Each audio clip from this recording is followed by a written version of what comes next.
From our studio in Lagos, this is Beyond 100 Days with Nifemi Oguntoye. We apologize for starting late. Nigerians are experiencing a reduction in the price of petrol as the Nigerian National Petroleum Company Limited and Dangote Refinery commence what has been reported in some quarters as a fresh price war following full price drops by both firms. We've seen reduction in petrol price. Some retail outlets belonging to the NNPCL Limited have adjusted the petrol pump price to 860 naira and 888 naira per litre respectively in Lagos and the Federal Capital Territory, and quite a number of other adjustments across the country as well. Recall that barely 6 days ago, Dangote Refinery reduced its ex-depot petrol price from 890 naira to 825 naira per litre, setting another price regime for the petrol market in Nigeria. They say what's happening now in the downstream sector, the downstream oil and gas sector, is the beauty of deregulation, and Nigerians seem to love it in anticipation of further price reduction. What does this mean, however, for the sector, and what should Nigerians expect in the coming days? I'm joined by Publicity Secretary of IPMAN, is scheduled to join us on the show, but also joining me right now is energy expert and MD Mountains Energy Solutions, Olusegun Okedoye. Mr. Okedoye, thanks for joining us on the program. What do you make of the dynamics of what's happening right now in the market? There are conversation about what it means for profitability of marketers. We're going to talk about that shortly. But how do you think the Dangote Refinery's move will impact competition rather in the market?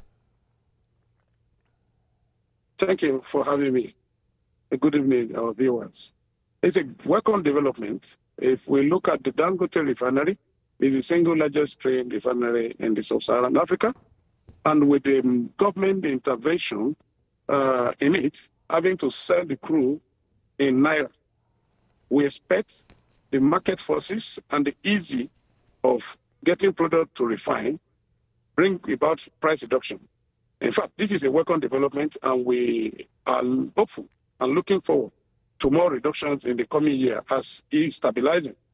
This will also affect the other marketers like NNPCL and the modular refinery coming up to brace up for a further and friendly environment for business owners and Nigerians at large.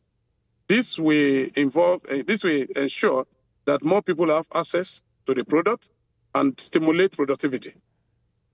It is good news, especially for the average Nigerian who now has to, buy fuel at 65 naira less than what the price was before. But do we really understand what's going on? Because Dangote says the price cut is to provide economic relief to Nigerians during the Ramadan period. But we're also hearing that oil prices has fallen about 2% to a 12-week low on Monday. Which of these factors is really playing out? Yes, it's also most of the real cogent one that I can quickly finger is a price reduction in the international oil price market in the market. Having said that, the industry is regulated in dollars because most of the equipment and maintenance tools that they need to run the refinery are purchased in dollars. Albeit, the federal government of Nigeria played a vital role in supplying the crude in naira. So with these two factors, it enables Dangote Refinery and by inference, every other local refinery to have a breathing space to play around with price reductions or relief to Nigeria. I want to believe that it will not stop at the Ramadan period. It's something that we should look forward to. Also, with a caveat, if the price of the crude oil in the international market rises, there is possibility of having a bit of increase. But by and large, this is what the regulations is all about. It's all about having the market forces determine the true price of pump price of petrol, not arbitrarily fixing it, not an MPDRA sitting down in one corner and determine how much we are going to buy the product. It is a welcome development that all Nigerians will embrace. Well, there are others who have also shared similar optimism that the price will further drop in the coming days. But do you think this administration is under pressure to drive the price down, considering what it was before this administration was inaugurated?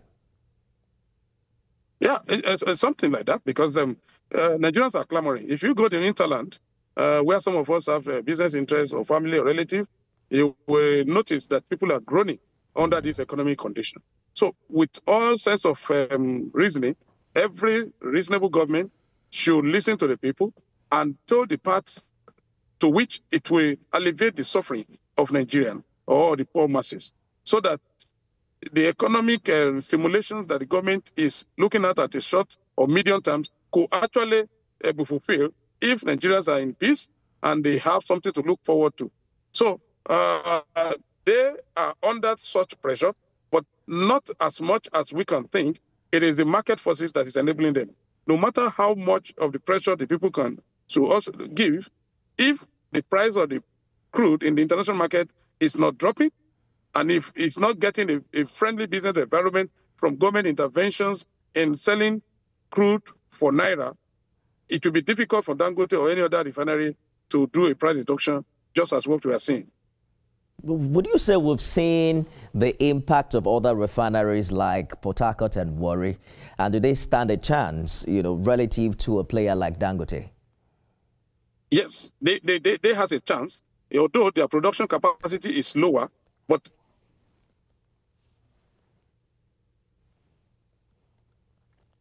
if they come on stream, full stream, is the only major player. They will be able to play as well and give a good run for the good of the industry. If the refinery in Kaduna and Warri also take off, then you will see that we will have a lot of product into the market. And the economic principle is setting that said the more the product, the lower the price. If the product is scarce, the price will go up. It's a principle of economics. So that is what I can see that the Nigerian government is pushing towards, having to have a lot of refinery producing this thing, and then we will have export out of Nigeria that will support their economic fortune, while Nigerians is benefiting overall for a price reduction. Dangote Refinery did not only, bring down the price, it also introduced what it called a refund policy, such that if you bought the commodity earlier on, you get the money back. You don't think that's a game changer in terms of customer loyalty and retention?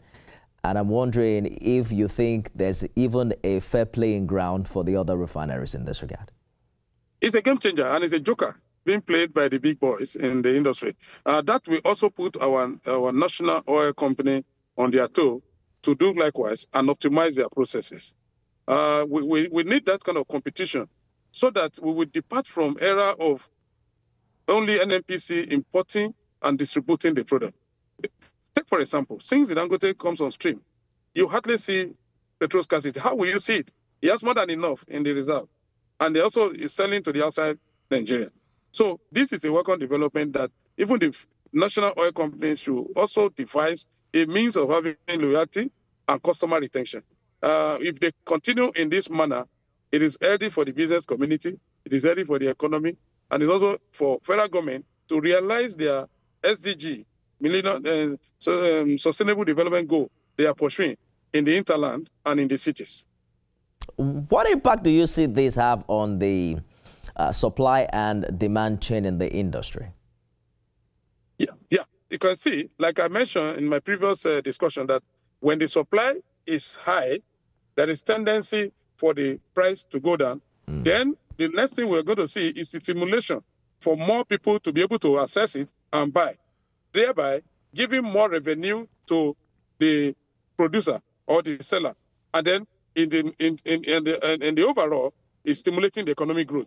Some people who cannot run their generator because the cost of getting the petrol is out of their reach will return back to be able to buy and then use it to do their business, which eventually going to put an overall effect of economic development in the country.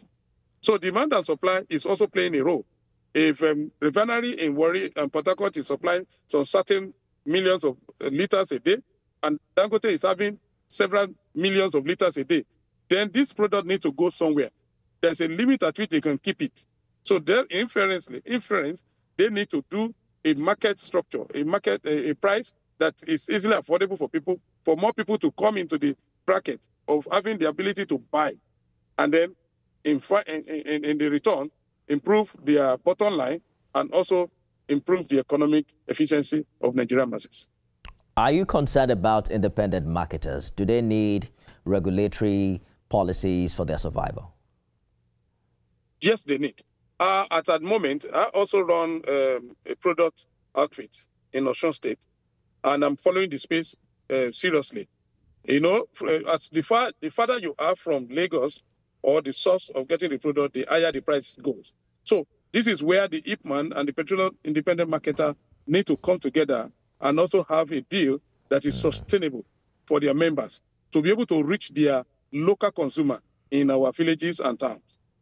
Absolutely. But can we weigh them now when we look at potential risks, versus the opportunities arising from this price reduction? How can stakeholders mitigate or capitalize on them? Do you think there are more gains, than the potential risks in this regard? Yes, I agree with them. There is potential more gain compared to the risk inherent in it. What we need now to look at is increase in our safety watch. The independent marketer or the petroleum transporting organization should be careful and be more deliberate in their action by avoiding overspeeding and spilling of this crude, of this product, in order not to affect the general populace and cause pain and mayhem. So we need more stringent safety measures right from the point of loading on our roads and also at the dispensing point. The government needs to do more infrastructure to revitalize our rail and let us be taking this product through rail. This will affect the incidents that are occurring on our road on almost weekly basis, killing a lot of Nigerians. Nobody needs to die just because of petrol products. Just today, the Lagos State government, here's how the Nigerian Tribune put the story. Lagos government bows to pressure, suspends Lekki e-collop system. This has been a conversation for a while as regards the menace that these trucks, cause on our roads. You talked about accidents. A major stakeholders meeting held about fire disasters in this regard. But we haven't shown so much willpower to go digital with the way these trucks are called up. And there are lots of underhand processes as to how they invade our infrastructure and what have you. What's that gap that needs to be bridged in this regard? Okay. Very good one. Your questions take me back to a live situation that I've witnessed on Lekki Express Road by Lekki Phase 1 roundabout. I saw this tanker laden with petroleum product. It was leaking. I had to drive and pursue it from Marwa. I met one of the organized security outfit last month, and I stopped and I told them to stop that truck and ask them to retighten where this petroleum product is leaking. Do you know, to my dismay, they dismissed my warning. I just pray that day there will not be a nickel fire along the route of that petroleum tanker. So it is a common effort that we need to make. Right from our law enforcement agency, the good-spirited individual like me, we must rise up to the occasion and stop the bad behavior of our drivers. Our road safety corps need to check drivers of their mental stability, check them for alcohol drinking, and then get them to rest when they need to rest. The incessant adverse of the petroleum tanker spillage and killing is too much. We all need to take a precautionary measure and be our brother's keeper. Everybody must be involved, both the road user, the law enforcement agency, the DPR, the road safety people. They need to conduct a check at their park and ensure that only the truck that is fit for the road is on the road and it's actually called up. Even the people that are at the point of loading, there must be an organized way of checking the tanker that you are loading. By this, we will curtail some of the SSEs and accidents that needlessly happen. Absolutely. And that's a challenge that every stakeholder must take at this time. But, you know, there are conversations about quality of the product. I'm sure you've seen the video where people have shown the petrol from Dangote Refinery that looks clean and transparent compared to what Nigerians are used to. Do you think we will get to a point where that will matter to Nigerians, especially with this price war ongoing? Definitely. It should matter to every good-spirited Nigerian. This petroleum product has what we call octane rating, and they are varies in degree. The cleaner you are, the better for our cars. Our car will stay longer without breaking down, and then we will reduce our rate of servicing, the rate of vehicle breaking down or engine packing up. So overall, it is important for us to watch that space, and ensure that our regulatory unit goes right in there and check every product that is going to the consumer. We have to go now, but quick one. What's your outlook for the Nigerian downstream sector, both in the short and long term, given this recent development? Very good. I could see situations where Nigeria will be the most beneficial of this innovation that is coming and the effort of the government. We need to support the government and support the private sector people like Dangote, the manufacturing company, the servicing company like us, Mountains Energy Solution, to keep up the good work. It can only get better, and the future is bright for this country. Energy expert, MD Mountains Energy Solutions, Olusegun Okedoye, thank you so much for talking to us. Thank you. Thank you so much. And that's our program today, everyone. You can watch it again at midnight and at 6 a.m. tomorrow. I am Nifemi Oguntoye.